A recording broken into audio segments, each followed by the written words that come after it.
Bapak Mama, saudara-saudari yang terkasih dalam Tuhan Yesus, semua shalom. Sekali lagi shalom. Gimana Bapak Mama, ada sukacita? Ya, Bapak Mama, saudara-saudari yang terkasih dalam Tuhan Yesus. Biasanya ada istilah bilang orang Kristen musiman. Bapak Mama, saudara-saudari pernah dengar ini kalimat orang Kristen musiman? Jangan sampai saya dan Bapak Mama ini termasuk juga orang Kristen musiman. Tidak Orang Kristen musiman itu dia datang beribadah pas Paskah. Dia datang beribadah pas Natal. Dia datang beribadah pas Tahun Baru. Berarti hitung-hitung Tahun Baru, Paskah, Natal, berarti selama 12 bulan, berarti dia hanya datang 3 kali. Ini yang namanya orang Kristen musiman.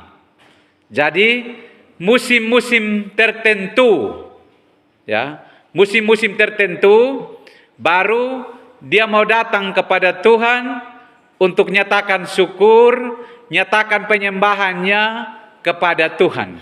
Jadi kita hitung 1 tahun dia hanya beribadah kepada Tuhan itu hanya 3 kali. Berarti kita juga ragukan dia. Kalau dia datang di gereja 12 bulan hanya 3 kali, berarti pasti di rumah juga dia tidak akan berdoa. Itu sudah pasti, ya. Karena dia hanya datang kepada Tuhan itu hanya musiman. Jadi saat-saat tertentu, hari raya baru dia datang. Karena dia berpikir bahwa hari Minggu biasa itu tidak penting. Hari raya itu yang penting, jadi saya pergi ke gereja. Dalam Mazmur tadi, pasal 100 ayat 2 tadi kita baca. Kita datang kepada Tuhan itu dengan sukacita. Berarti yang datang beribadah kepada Tuhan musiman itu, berarti dia datang kepada Tuhan itu karena ada sesuatu. Bukan dia datang beribadah kepada Tuhan dengan sukacita. Kalau orang datang beribadah kepada Tuhan dengan sukacita sama seperti yang digambarkan dalam Mazmur pasal 100 ayat 2, berarti setiap waktu, setiap detik, setiap saat dia mau datang berjumpa dengan Tuhan. Bukan dia mau datang kepada Tuhan karena di saat tertentu atau dia butuh sesuatu baru dia datang kepada Tuhan. Dalam teks kita Ibrani pasal 10 ayat 19 sampai dengan ayat 39, ini berbicara soal tentang ketekunan. Paulus menulis surat ini diberikan atau disampaikan kepada orang-orang Ibrani, orang-orang Yahudi yang mendapat penindasan. Orang-orang Kristen Yahudi itu mengalami penganiayaan, ya. Jadi orang Kristen Yahudi itu yang percaya kepada Tuhan, mereka itu selalu dibabat, selalu dihambat. Dan kalau kita baca bahwa harta benda mereka itu juga dirampas.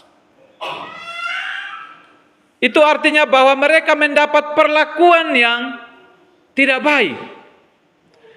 Jadi mereka itu sangat menderita. Oleh karena itu, Paulus menulis surat Ibrani ini ditujukan kepada orang-orang Kristen Yahudi supaya mereka tetap bertahan dalam penderitaan. Mereka jangan tinggalkan Tuhan ketika mereka dibabat habis-habisan. Ketika mereka diperhadapkan dengan tantangan, mereka harus tetap teguh. Mereka harus kokoh, mereka harus kuat di dalam iman. tekun. Tekun itu berarti setia. Tekun itu berarti setia. Tekun itu berarti bertahan. Tekun itu berarti harus sabar. Ketekunan itu dia menimbulkan yang namanya tahan uji. Jadi kalau orang ada dalam sebuah tantangan, lalu kemudian dia tidak tahan uji, dia tidak bertahan, itu berarti orang yang bukan tekun. Dia harus setia. Ya. Orang yang tekun itu artinya orang yang memusatkan perhatian pada pekerjaan yang dilakukan. Jadi, Bapak Mama yang terkasih, terkadang kita gagal itu karena kita tidak tekun bekerja. Orang kadang berpikir bahwa mau dapat hasil yang maksimal itu, kita kerja 1 kali, 2 kali, kita langsung berhasil. Tidak. Kadang, kita hanya selalu coba-coba saja. Kita tanam wortel, tidak berhasil. Tanam sawi, tidak berhasil. Pindah lagi ke kangkung, kangkung tidak berhasil. Pindah lagi ke terong, pindah terus. Semua hal kita kerjakan. Lalu kemudian hasilnya maksimal atau tidak? Menurut Bapak Mama yang selama ini Bapak Mama kerja banyak sekali. Mau kerja bedeng, mau kerja ini, intinya kerja terlalu banyak. Orang kalau kerja tidak fokus, tidak tekun di salah satu pekerjaan,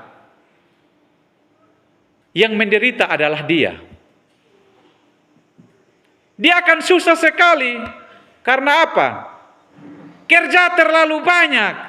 Akhirnya apa? Bikin dia itu pusing sendiri. Dia stres sendiri. Karena piraba ini, kerja ini gagal, kerja sana lagi. Jadi akhirnya kemudian dia kerja hanya hambur-hambur saja. Lalu kemudian dia tidak setia untuk merawat, memperhatikan. Akhirnya apa? Hasilnya tidak maksimal. Atau dia mau jadi pengusaha. Usaha tidak hanya satu, tetapi banyak sekali usahanya. Sehingga karena tidak fokus, tidak tekun di salah satu pekerjaan, akhirnya dia gagal. Atau misalnya kita jadi guru. Jadi guru, tiba-tiba jadi guru, dia berhenti dari guru mau jadi tukang ojek misalnya. Intinya semua pekerjaan dia mau coba. Nah kalau mau coba berarti itu tidak baik. Nah omong soal tekun ini, jangan putus asa. Biasa kalau kita gagal, kita cepat sekali menyerah dengan keadaan. Kita tidak mau berjuang lagi. Karena apa? Kita kecewa, kita putus asa. Karena kita kerja, hasilnya tidak ada. Biasanya, orang belajar dari kegagalan. Kalau orang belajar dari kegagalan, artinya bahwa dia mempersiapkan dirinya dengan baik. Supaya ketika dalam kerja itu, dia tidak gagal lagi. Kegagalan itu adalah sebuah pembelajaran yang berharga. Nah terkadang orang gagal, dia malah kecewa, putus asa, dan ingin berhenti. Kalau mau menjadi pemenang yang sejati, harus mampu bertahan di dalam situasi yang sulit. Kalau tidak mau berhasil, jangan pernah bercoba lagi dan jangan bertahan dalam situasi yang sulit. Dalam teks kita hari ini, Bapak Mama, saudara-saudari yang terkasih, saya bagi menjadi 2 bagian dari ayat 19 sampai dengan ayat 39. Bagian pertama merupakan ajaran untuk ajakan untuk kita bersekutu dengan Tuhan. Ajakan untuk kita bersekutu dengan Tuhan. Ayat 19 sampai dengan ayat 25. Ajakan untuk kita bersekutu dengan Tuhan.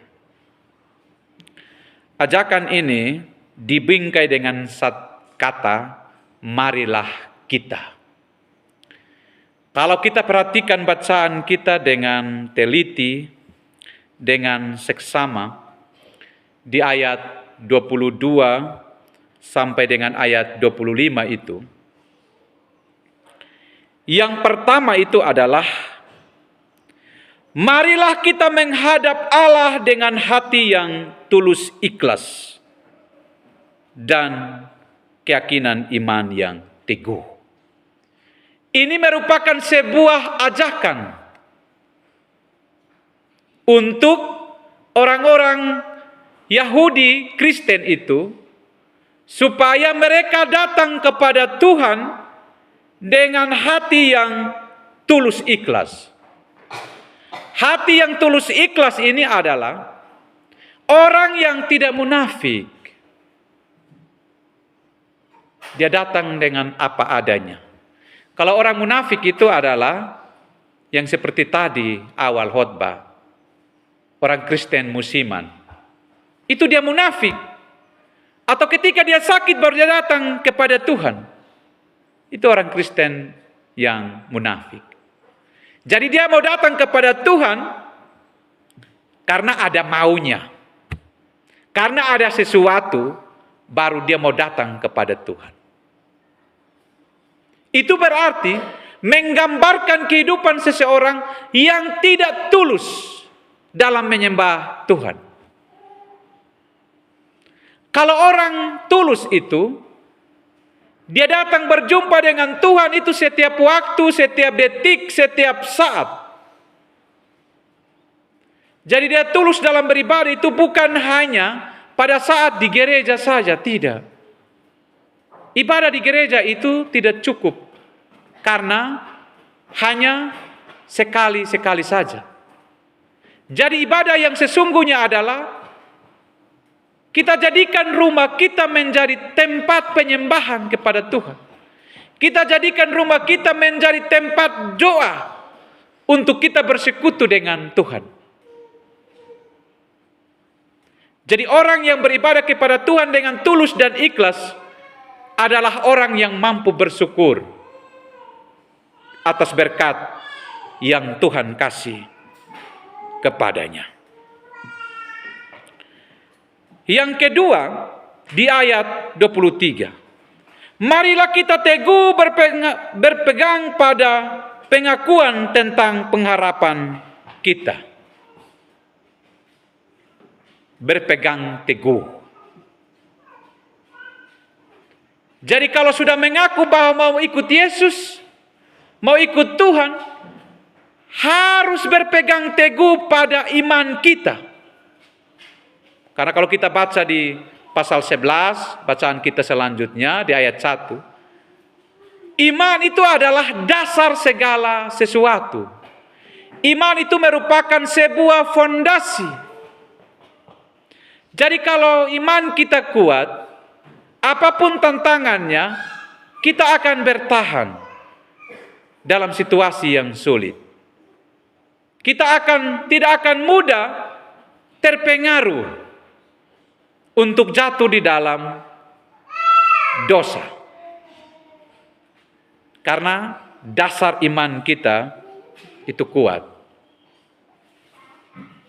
Dan jangan mudah untuk menyerah ikut Tuhan.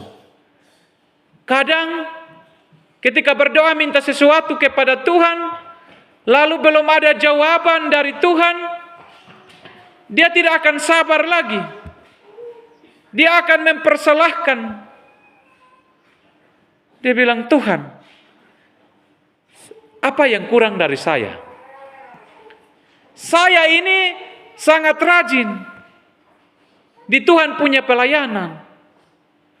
Lalu kemudian kenapa saya gagal terus? Kenapa saya belum berhasil? Padahal saya setia melayani. Lalu kemudian dia mulai persalahkan Tuhan. Dia bilang, Tuhan, kalau memang saya juga dapat tantangan terus, misalnya sakit-sakit terus, atau saya mau coba sesuatu, usaha, lalu kemudian gagal dan gagal, Tuhan, saya sekarang tidak mau gereja lagi. Saya tidak mau beribadah lagi kepada Tuhan. Akhirnya apa? Imannya itu mulai goyah.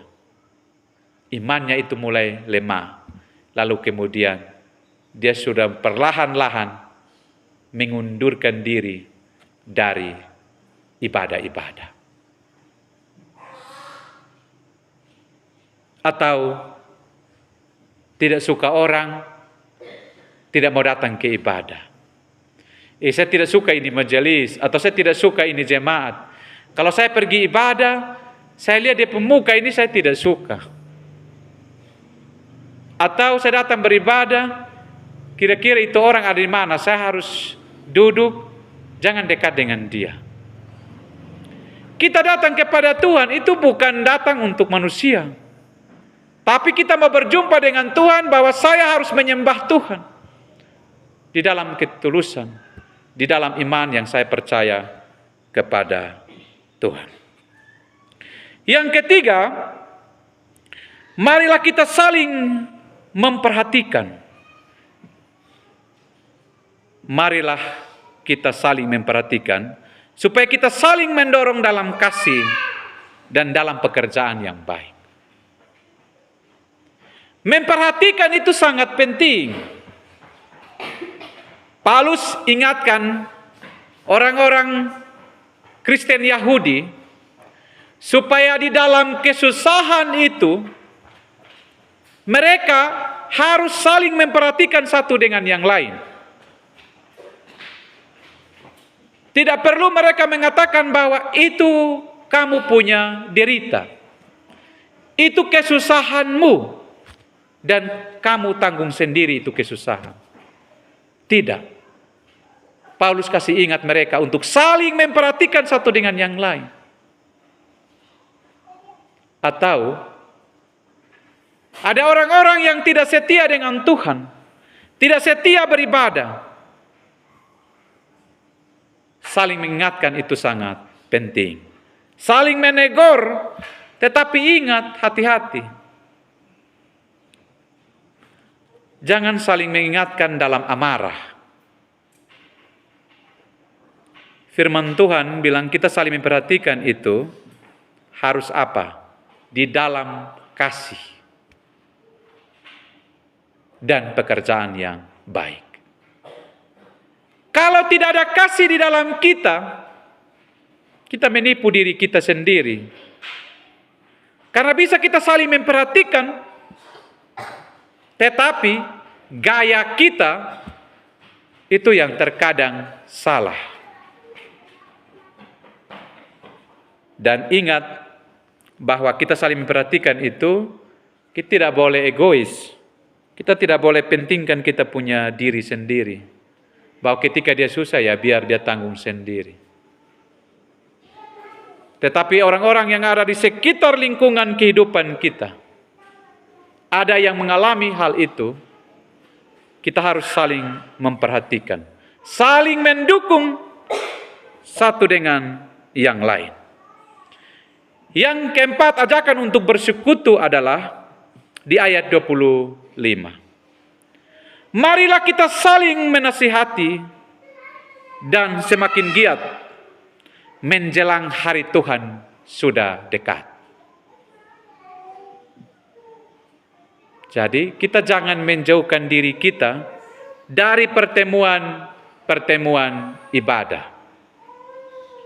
Saling menasihati itu sangat penting. Ajak teman-teman kita, ajak bapak kita yang tidak datang beribadah. Kita lihat yang hadir ini juga tidak lengkap. Ada yang istri saja yang datang, ada yang suaminya saja yang datang.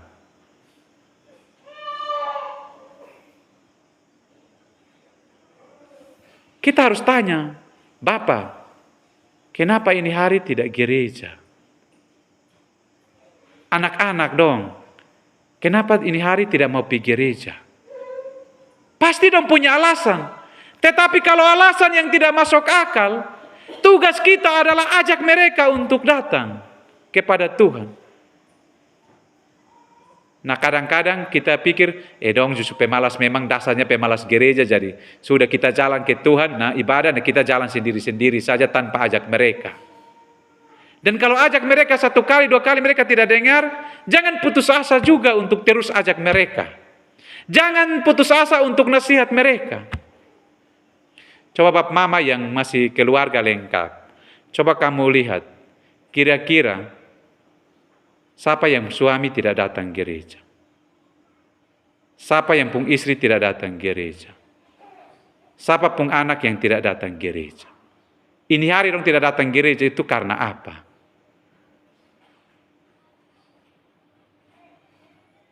Semua ini menurut Bapak Mama lengkap. Yang datang ibadah ini satu keluarga lengkap-lengkap. Tidak juga. Ya. Tidak lengkap. Firman Tuhan di ayat 25 ini. Jangan menjauhkan diri dari pertemuan-pertemuan ibadah. Ibadah itu sangat penting manfaatnya. Karena ketika kita beribadah, relasi kita dengan Tuhan itu semakin akrab. Bayangkan kalau suami istri tidak berkomunikasi. Atau orang tua tidak berkomunikasi dengan anak. Apakah hubungan itu menjadi akrab? Atau orang tua, anak main gila dengan dia buka keram terus. Anak jadi malas. Anak jadi tidak akrab dengan orang tuanya. Karena anak ajak main gila dengan orang tua hanya marah-marah. Sehingga anak memilih, saya hanya akrab dengan mama saja. Saya tidak akrab dengan saya pun bapak. Karena bapak tukang marah-marah. Atau dia bilang, saya akrab dengan saya pun bapak saja. Tapi kalau saya pun mama, dia tidak mengasihi kita. Tidak rangkul kita. Dia tiap hari hanya bakalai. Jadi saya tidak akrab dengan saya pun mama. Sama dengan kita kalau kita jauhkan pertemuan kita dengan Tuhan dalam ibadah-ibadah.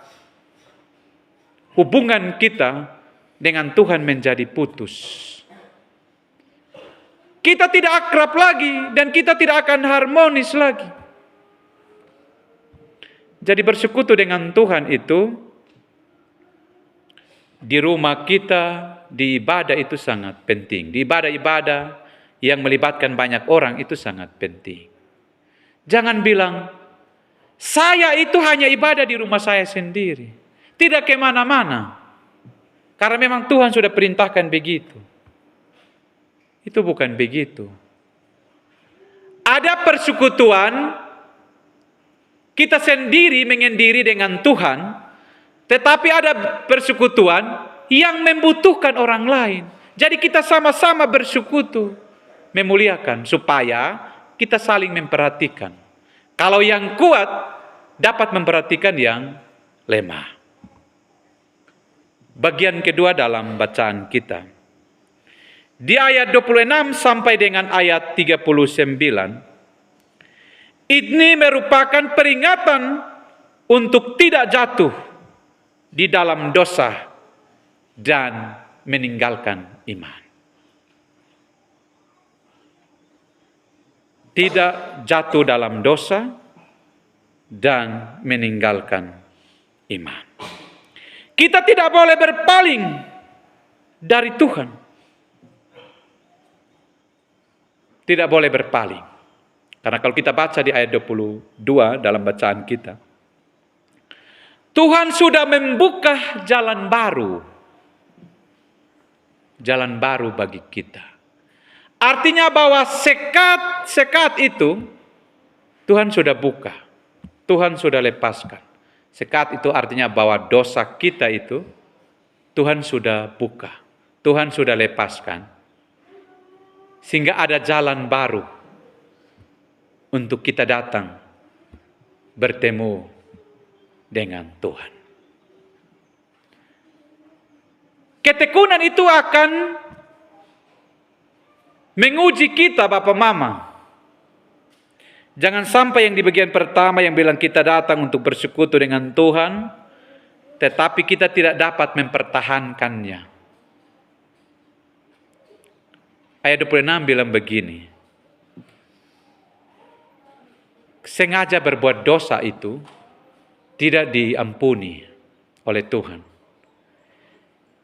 Kita sudah tahu bahwa hari Minggu itu adalah hari perhentian. Hari Minggu itu adalah hari yang dikuduskan oleh Tuhan untuk kita harus berkumpul untuk beribadah. Lalu kemudian kita tidak datang beribadah. Itu berarti dosa yang kita sudah sengaja berbuat. Kita mau tinggal di rumah itu ketika orang datang beribadah dan kita tinggal di rumah, itu adalah dosa. Hal yang kita buat, padahal kita sudah tahu bahwa itu salah. Jadi tidak datang gereja itu salah. Kita sudah tahu, tapi kita lakukan. Atau dalam pelayanan, kita tahu bahwa tugas kita adalah harus melayani. Tapi kita tidak melakukan. Atau kita sudah tahu bahwa kita harus mengasihi orang lain. Kita harus menghargai orang lain dalam hidup. Kita sudah tahu semua. Tapi kita tidak berbuat. Itu berarti dosa. Oleh karena itu, Bapak, Mama, Saudara-saudari yang terkasih, di ayat ke-35 dalam bacaan kita, jangan kamu melepaskan kepercayaanmu, karena besar upah yang menanti. Jangan melepaskan kepercayaanmu hanya karena ada sesuatu. Hanya karena masalah kecil, kamu tinggalkan Tuhan. Hanya karena masalah kecil, kamu tidak mau datang beribadah lagi kepada Tuhan. Itu berarti orang itu tidak akan dapat upah. Tetapi upah ini akan diberikan kepada orang yang tetap bertekun, tetap berharap, tetap setia. Ada upah. Sama di dalam pekerjaan kita, Bapak Mama. Kita seringkali diperhadapkan dengan yang namanya instan. Dia mau sukses, dia mau berhasil, tapi tidak mau bekerja. Dia mau kaya, tapi dia hanya tidur-tidur saja. Jadi dia hanya sebatas menghayal saja. Di tempat tidur, berdoa, menghayal, tidak mau turun dari tempat tidur, mau kerja, orang kerja, dia tidur, menghayal, mau cepat kaya. Akhirnya apa? Malam orang tidur, dia pencuri. Begitu Bapak Mama. Dia mau makan enak. Orang tiap hari dia kerja setengah mati. Urus dia pun bereng, dia pun sayur, segar-segar. Orang yang pemalas pergi lihat. Aduh, ini sayur dong terlalu bagus. Dia tunggu. Dia ada piman itu orang. Harus lihat dia dia pun gerak-gerik. Dia mau keluar. Ini hari dia keluar kok. Atau dia di dalam rumah. Atau ini malam dia tidur. Nah dia tidur baru kita pergi. Sama kayak pinang juga. Mulut tidak pernah berhenti kunyah sirip pinang. Tapi tidak pernah tanam pinang. Orang tanam setengah mati, dia pencuri, dia makan terus. Di sini tidak ada Bapak Mama. Padahal apa? Dia bagaya setengah mati. Mulutnya merah terus, kunyah terus. Tapi orang keluar dia pencuri, orang pungsiri, pinang. Padahal percaya diri, sombong sekali, bibirnya tidak mau putih. Karena bilang tidak makan sirip pinang, dia rasa ini dia pun mulut, ini tidak enak, dia tidak bisa tidur. Tapi apa? Tidak tanam pohon pinang satu juga. Hanya mau harap gampang saja. Minta terus. Papa mama harus ada urat malu. Mau makan tanam. Jangan mau makan sirip pinang terus. Selamat pagi papa mama, bangun kok. Kasih dulu pinang. Sampai mulut ini tidak enak. Bapak mama maksudnya Tuhan tidak ajar kita untuk pemalas. Ya. Kalau mau makan sesuatu itu kerja. Nah, kita ini tidak. Kita ini bapak mama pencuri ini yang maksudnya mau samakan dengan orang lain karena dia berhasil. Tapi apa? Dengan cara yang salah. Dia kerja, kita tidur, lalu kemudian kita pencuri. Lalu pura-pura bahwa ini saya penghasil usaha. Ya betul, kamu usaha karena kamu berjuang karena pencuri. Bawa senter juga tidak pakai senter juga baik. Intinya pencuri gelap-gelap. Pinang juga malam-malam dia panjat. Hujan juga dia panjat. Itu benar, kamu usaha. Tetapi salah. Tuhan tidak ajar orang begitu. Tapi di sini tidak ada orang pencuri, orang pempinang. Bapak mama, saya tidak tahu ini siri, ini siapa yang tanam, ini siri yang saya langsung kasih contoh. Saya kadang-kadang berpikir ini orang pencuri, orang apa? Malam-malam juga dia datang, peti. Padahal orang biasa bilang begini, yang namanya milik gereja, kita bawa dalam di gereja kita lelang. Karena ini dia tumbuh di gereja, tunggu ini pinang dong. Dia akan berbuah, orang akan jadi tangan panjang untuk ambil. Yang namanya milik gereja jangan ambil. Sudah itu milik gereja, kita milik umum. Sama ke piring sendok dan gelas dong hilang terus. Jadi saya pendeta ini juga kadang masak juga saya susah. Ya. Jadi harus tahu Bapak Mama maksudnya tekun ini bukan ajar kita untuk setia pencuri. Tidak boleh. Tapi sini ini semua baik-baik. Ya. Jadi Bapak Mama, lihat orang kalau bibir merah terus juga dengan sirip pinang curiga dia, kalau dia tidak pernah tanam pinang harus curiga dia. Satu kali tanya dia bilang itu pinang ame dari mana coba. Kadang-kadang dia orang belum makan pinang muda dia sudah makan pinang muda. Dia pun pinang dong bagus-bagus Bapak Mama. Padahal bagus-bagus dia hanya curi saja orang pumpinang. Jadi Bapak Mama, tekun bekerja itu sangat penting. Bukan tekun pencuri. Ya. Jadi, Bapak Mama, firman Tuhan ini ingatkan kita semua. Ya. Untuk tekun berbuat baik. Tekun berbuat baik. Bukan tekun berbuat jahat. Jadi kalau kita sudah tekun berbuat jahat, hari ini firman bilang Tuhan sudah buka jalan baru. Kalau Tuhan sudah buka jalan baru, maka kita jangan keliru untuk ada di jalan lama. Yaitu dosa yang menjadi pengikat, menjadi sekat untuk kita berjumpa dengan Tuhan. Jangan tinggalkan Tuhan.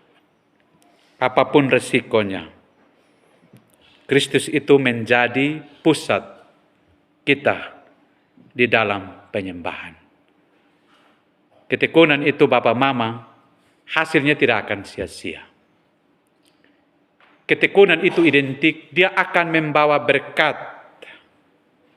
kepada kita. Jadi kalau mau dapat berkat, harus setia dengan apa yang kita lakukan. Tuhan berkati firman-Nya. Amin.